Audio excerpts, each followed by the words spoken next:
And she was also very generous with her gifts and remembrances, many of which she made herself.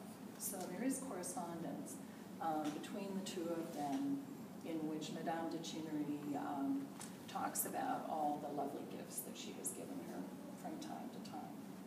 So in this particular case, we do actually have a letter written by Madame de Genlis from the Arsenal in October 1802, and it's held by the Fisher Library in Sydney, Australia.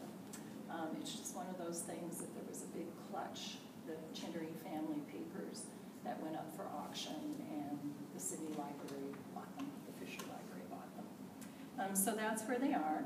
And in the letter she asks for Margaret's address in England, because she would like to give to her dear friend excerpts from an unpublished book she wrote on mythology. She has had it copied by the superb scribe, Monsieur Oudard, and he was de Genlis's copyist at the time.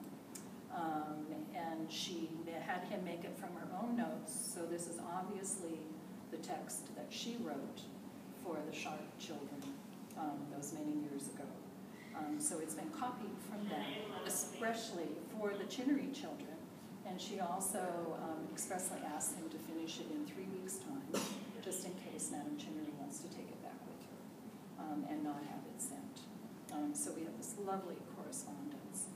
And then de Genlis also discusses in Adele and Theodore having created this manuscript for the children.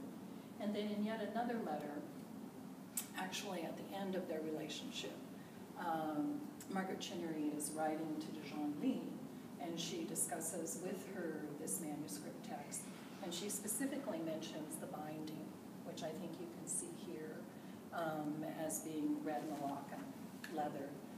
It also was embossed with figures, and whether it's like a monogram, but the binding was obviously, there just isn't anybody that does bindings like the French. So I'm sure it was a gorgeous binding.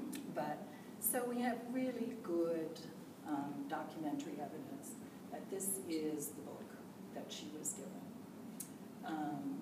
So what is Margaret Chinnery saying to us with this choice? For those of you who were with us on Friday and saw Heidi's, frequently women of this period chose children, dogs, trees, husbands, a variety of things. Very few choose a book.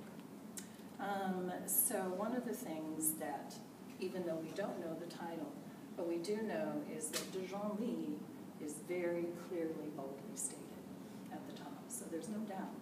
This just isn't any book. So it's an important book. And I would argue two things. One, she has chosen Vigée Lebrun to paint her, and two, she has chosen Stephanie de Genlis to pose with her, so that she is documenting not only the importance of women in professional roles, but as I'll discuss, also the importance of a more enlightened role of women as mothers.